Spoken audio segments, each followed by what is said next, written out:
Hello everyone, JH Medium here. Today I am in Kumamoto, Japan.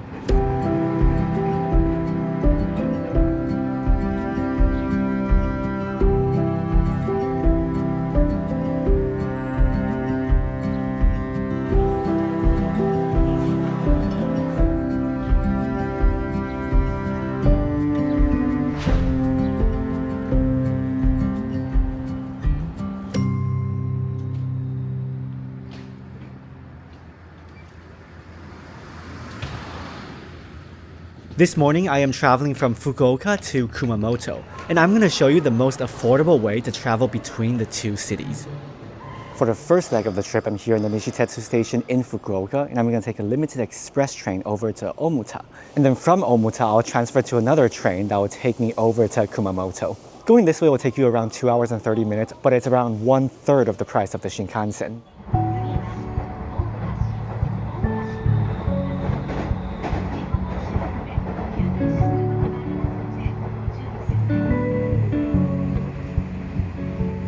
After a short ride, I arrived at Omuta Station. And now I have to go over to the JR train that will take me to Kumamoto.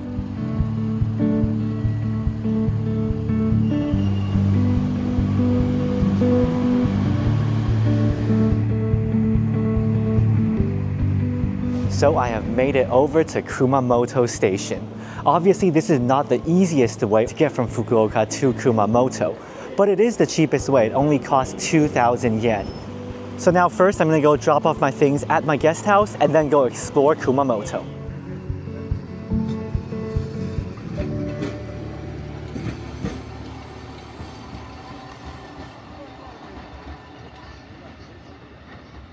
I have made it to the guest house I'll be staying at here in Kumamoto. And this is actually one of those traditional Japanese guest houses. So everything is on tatami, and then you have to make your bed yourself over here. I've never stayed in a guest house like this before, so this should be quite an experience. The whole decor of this place is very welcoming and nice. It kind of feels like a Japanese home.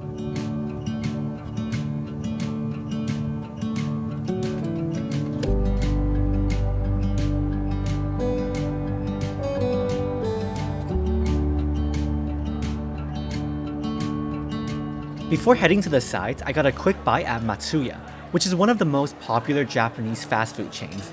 They have really affordable set menus, and honestly, it's not bad at all. I'll take this over McDonald's any day. For my first stop here in Kumamoto, I'm going to head over to the Kumamoto Castle before it closes. It closes at 5 p.m. each day, but the ticket office closes at 4 p.m. So let's see if I can make it in time. Looks like there's still many people lining up for the tickets.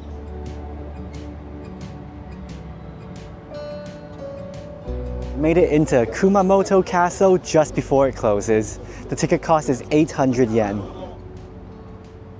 First completed in 1607, Kumamoto Castle played a major role in Japan's feudal era and is undoubtedly one of the most impressive castles in the country today.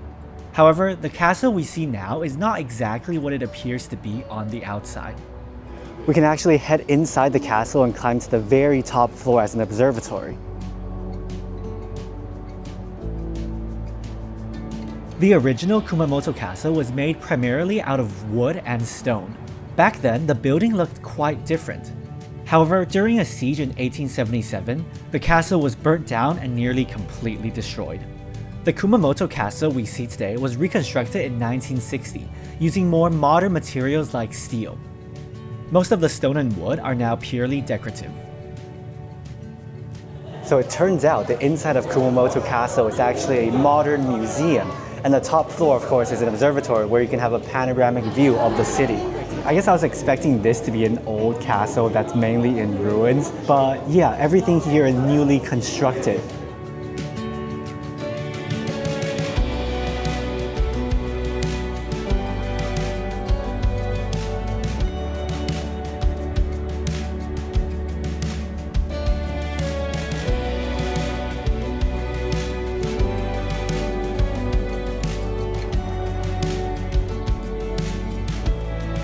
During an earthquake in 2016, the castle was once again severely damaged, so reconstruction work is still going on in the castle today. So even though this is the restored version of the Kumamoto Castle and not the original one, it's still nice that we get to see this amazing piece of architecture similar to its original form. And of course, when you're in Kumamoto City, this is obviously a must-visit destination.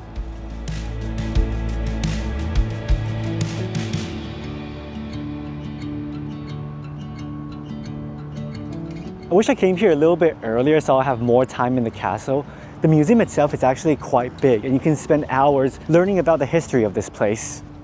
As the castle closes for visitors, the crows are back circling around the castle.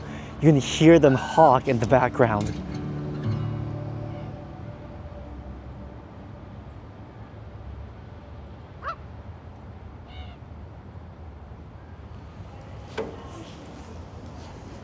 This bear's expression always makes him look hilarious. Just outside the Kumamoto Castle, there's this shopping and street food area. But to be honest, the things here don't seem too appealing, so I think we'll head somewhere else for dinner. While the most famous ramen here in Kyushu is generally Hakata ramen, but Kumamoto also has its own special type of ramen. I'm here inside this indoor shopping street and I'm going to check out this Michelin recommended Kumamoto ramen. It's also tonkotsu ramen, just like Hakata ramen in Fukuoka. But here, it's special because it uses garlic and garlic oil. When I walk into the restaurant, I can already smell that garlic aroma. Here on the ramen, you can see the small little garlic shavings as well as the thin layer of garlic oil they put on top. Garlic oil ramen is also one of my favorite types of ramen. I have it so many times before, but not specifically the Kumamoto ramen.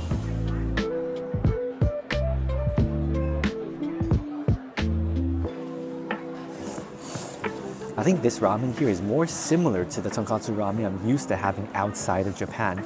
The noodles are the normal size thick noodles instead of the super thin noodles you get in Hakata ramen. The broth itself definitely has a milder pork flavor, but enhanced with that garlic. Time to try a piece of the gyoza. Oh, that's really good. Super juicy filling. The outer shell is still crispy as well, and I love that chili oil dipping sauce. I feel like compared to Hakata ramen, Kumamoto ramen is not as special, but I'm not saying this in a bad way. When I say it's not as special, I just mean it's a flavor that I'm more used to. It's more similar to the ramen I would have outside of Japan. Great bowl of ramen and gyoza. But like I said, it's a more universal flavor, more common flavor. Also means that it's generally universally loved. So when you're here in Kumamoto, do give Kumamoto ramen a try.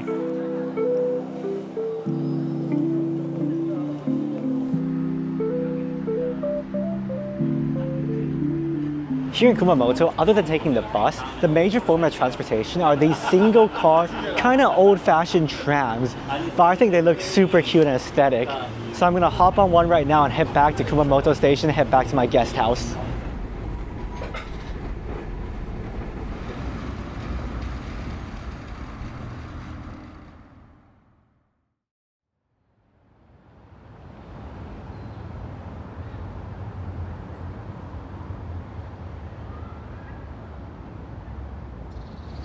Day 2 in Kumamoto. First, I'm back at Kumamoto Station and I got a tram one-day ticket for 500 yen. Since all of the tourist destinations in Kumamoto are basically on that one tram line, this ticket will be worth it if you take the tram more than 3 times. What you do is you scratch off the date that you're going to use the ticket, and then when you get off the tram, you show the tram driver.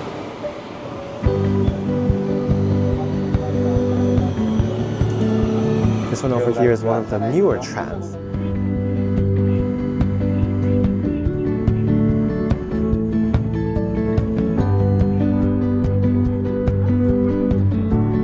The tram is actually quite slow here. After a very long tram ride, I arrived at my first location of the day, the Suizenji Jojuen.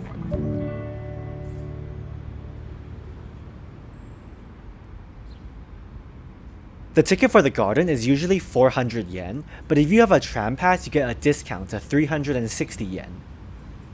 It's so nice to see this city in the sunshine for the first time.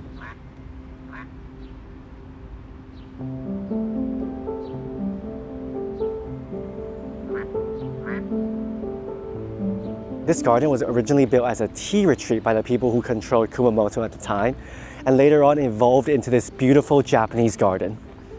This right here is a statue of Lord Tadatoshi Hosokawa, who is the founder of the Suizenji Jojuen.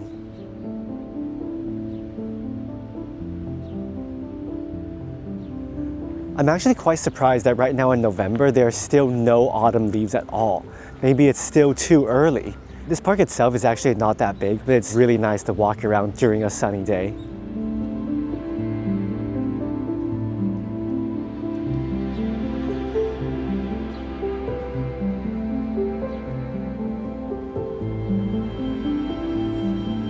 Inside this garden, there are also a couple of small shrines for people to come and pray. With the little fox figurines and the red torii gates, this is an Inari shrine.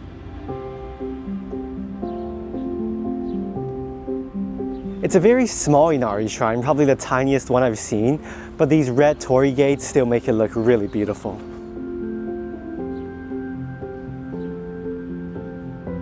Other than the Inari shrine, there's another shrine here, the Izumi shrine.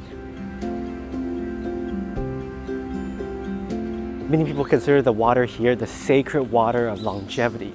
Apparently it flows down here directly from Mount Aso in Kumamoto Prefecture. If the water here really has mystical powers, I gotta get some of that for myself.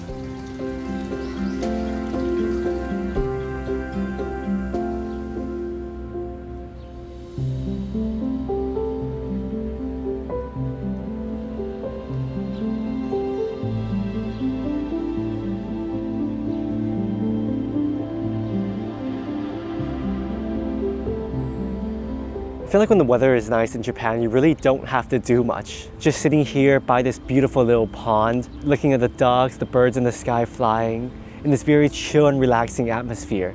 These simple little things is enough to put me in a good mood.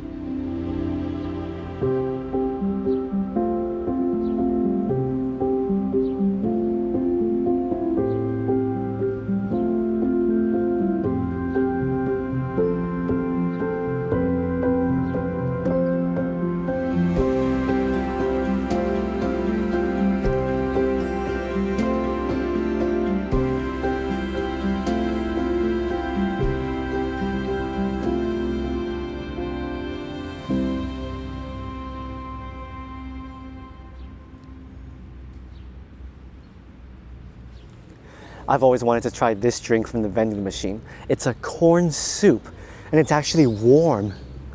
Let's try. Oh my goodness, that corn smell, it's so strong. Just opening the lid and it just bursts out. It's creamy, buttery, and there's actually some corn kernels inside. Really nice.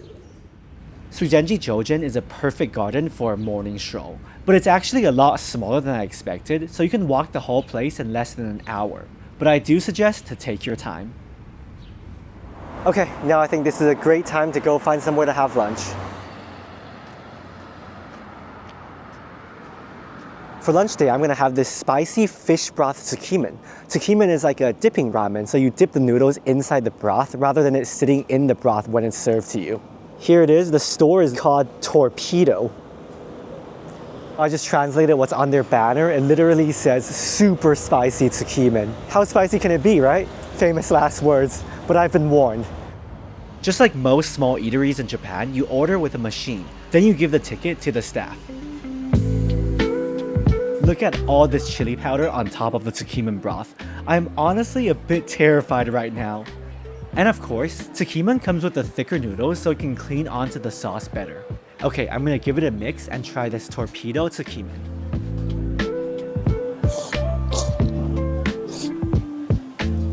I think I get why they call it the torpedo ramen now, because it's an explosion of spiciness in your mouth. You know that Korean instant noodle that was really popular for like the spicy ramen challenge? This is probably more spicy than that. But this is of course more tasty than that because you get the fish stock and the pork bone stock together.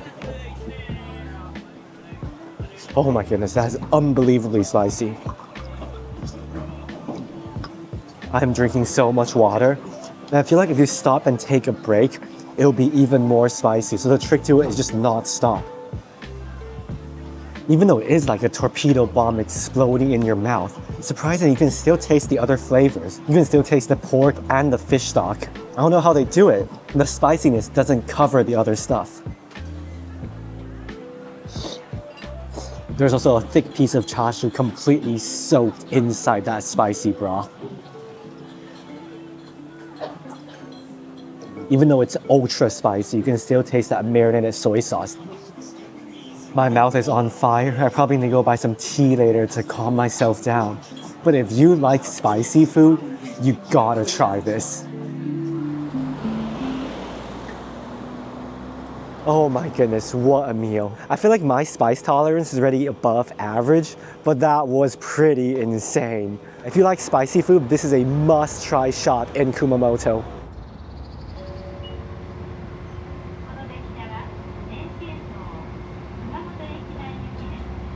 This afternoon, I'm going to a place probably not on many tourist itinerary. I'm going over to Honmyoji Park. Apparently it has a very good view of the cityscape during sunset. The park is located near a Buddhist temple, and right now there really is nobody here, which makes me think, will this actually be good or not?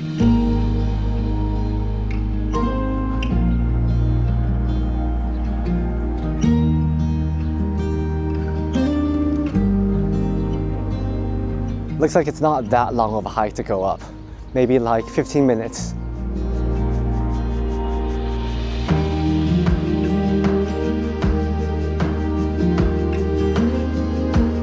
Up on this hill and temple, I feel like there's more cats than humans.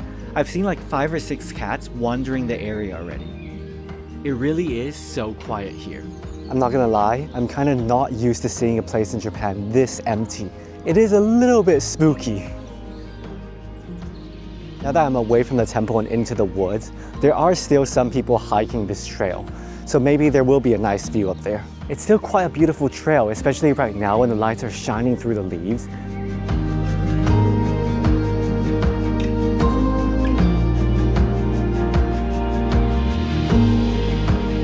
Up on this hill, there's also a very impressive looking monument. I'm not quite sure who he is, but judging by the fact that he's overlooking the city, he must be a very important figure.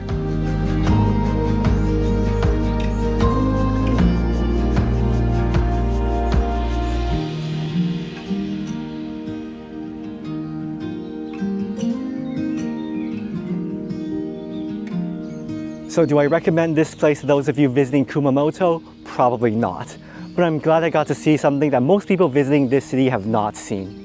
While this park is definitely not a must-visit destination, if you have some extra time and want a relaxing hike with very few people around, it's still worth checking out.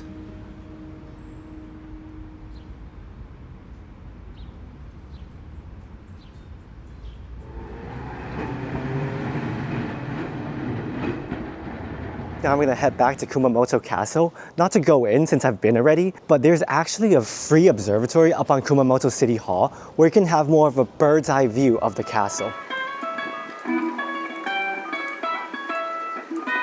I'm back in the downtown area and I finally learned who that statue was up on the hill. It's the same man right here, Kato Kiyomasa. Kato Kiyomasa was the lord who oversaw the construction of the Kumamoto Castle. So yes, he is indeed a very important figure in the city. And the shrine I saw earlier is actually where he's buried. So that whole place I just visited is more important than I thought it was. To find the viewpoint for the Kumamoto Castle, take the elevator to the 14th floor of the City Hall. Here you can clearly see all the construction that's still going on around the castle. I'm guessing it will still take many years for it to completely finish. Over here on the wall, there are also many photographs showcasing how badly the castle was damaged during the 2016 earthquake.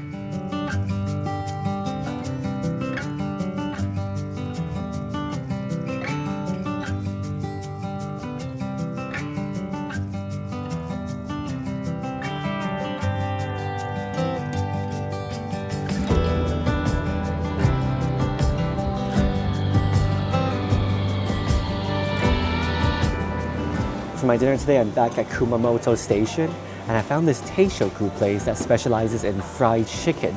It actually looks super delicious. There's even this little guide over here telling you what's the best way to eat the fried chicken. So apparently first you're supposed to eat it without any sauce, just the way it is, and then you eat it with the tartare sauce. First piece just the way it is without any sauce. Oh, that's really nice. Perfectly crispy skin, while the chicken inside is still really tender. I've never had fried chicken with gingers before, so the flavor is also very unique. Second, they said to try it with the tartare sauce. It looks more like an egg salad to me, but I mean, that's good as well.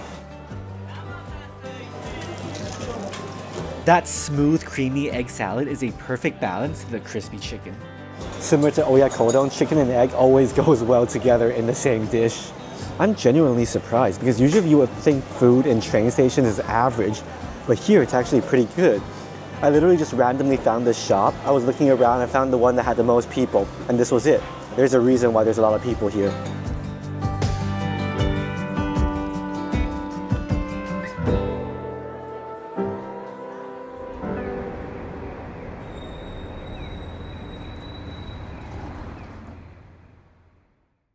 Hello, future me here. Right now I'm busy editing my Kumamoto vlog. For me, one of the most important elements when editing a vlog is the music. Music is vital for setting the tone of a scene. In this Kumamoto vlog and the entire Kyushu Japan series, all the music you hear comes from audio.com. That's audio with 2 I's. Audio is a royalty-free music platform with over 300,000 tracks and sound effects. If you are a content creator, videographer, and filmmaker looking for music for your videos, this is the platform for you. Even though music is essential, honestly, searching for the right track is one of the most annoying things when editing. But audio has made music search so much easier with Hans AI. Instead of browsing through hundreds of songs and using complicated tags, all you have to do is describe the scene or the type of music you're looking for, and AI will give you tailored recommendations. If you want to try audio for yourself, go to audio.com/jhmediumproductions or by clicking the link in the description below. Then use the code SAVE70 for 70% off your first year of Audio Pro subscription. Next up in the Kumamoto vlog, I'm gonna go have some sushi. So let me just type in my scene into Hans AI. A fun song for a conveyor belt sushi meal. This one sounds good. Let's head back to Kumamoto. Originally today I wanted to go try some horse meat since that's a very famous delicacy here in Kumamoto. But unfortunately the horse meat restaurant I wanted to go to is closed on Sunday. It turns out many restaurants are closed on Sundays. So instead I'm here at a conveyor belt sushi place to have lunch. I'm here at Sushiro, which is one of the most affordable sushi chains in Japan as well. My first batch of sushi is here, so I was wondering why the conveyor belt is so empty. And it turns out that they only put the food on the conveyor belt once you ordered it from the little screen right here. So you're only supposed to take the food that you ordered off from the conveyor belt. And the other dishes are probably ordered by other people. They're not just free to take. Over here on the counter, there's a label saying what color you are. For example, mine is light blue. So when the sushi comes, you'll know it's yours when it arrives with your color tray.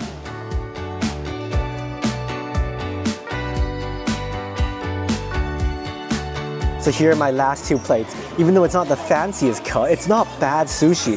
Locals love it and it's always super packed.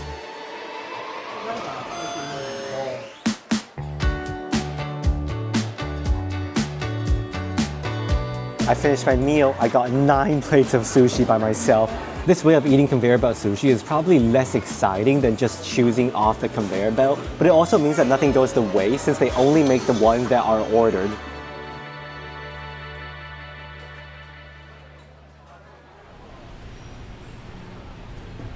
Unfortunately, after lunch, it started raining, so I have to find some indoor activities. This gives me a chance to attend something that originally was not part of my itinerary. By now, you've probably seen this black bear a lot in this video already. He is actually the mascot of Kumamoto, Kumamon. Kuma in Japanese literally means bear, so it makes sense for Kumamoto to have a bear mascot. Kumamon was created back in 2010 as part of a campaign to boost tourism in Kumamoto Prefecture. Because of his cute and somewhat awkward appearance, he quickly became the most famous mascot in Japan. I'll be honest, I even heard of Kumamon before I heard about Kumamoto City.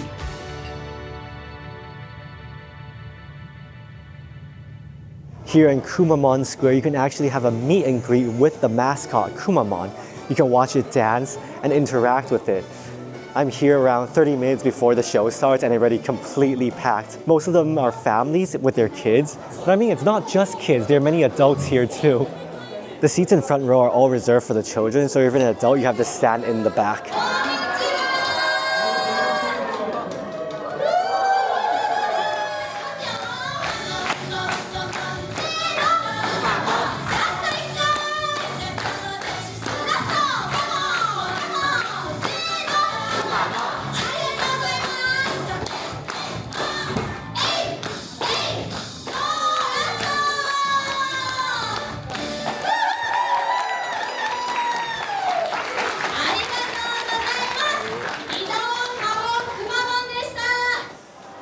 Well, that was certainly quite a fun, but also strange experience. Kumamon is such a big star. He has its own theme song, own fan base, and he's also such a well-traveled bear. Look at all the places he has been to. I don't think I've even been to half of these places. I'm kind of jealous. So yeah, I think if you have small children, they will really enjoy this show, or if you just want to watch a bear dance.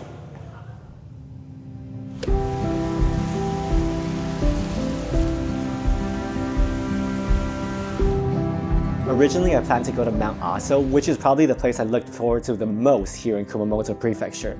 But unfortunately, the weather just didn't play its part. So instead of risking it and potentially wasting a day out there, I just decided to stay around the city center. While this trip was definitely not as spectacular as the one in Fukuoka, I still genuinely enjoyed it. From the grand historical castle, to the foods that nearly made me cry, to the most adorable mascot in the world. In the end, my trip to Kumamoto was very memorable. Next up, I'm heading to my last stop in Kyushu. I can't believe this trip is almost over already. I'm heading to Nagasaki.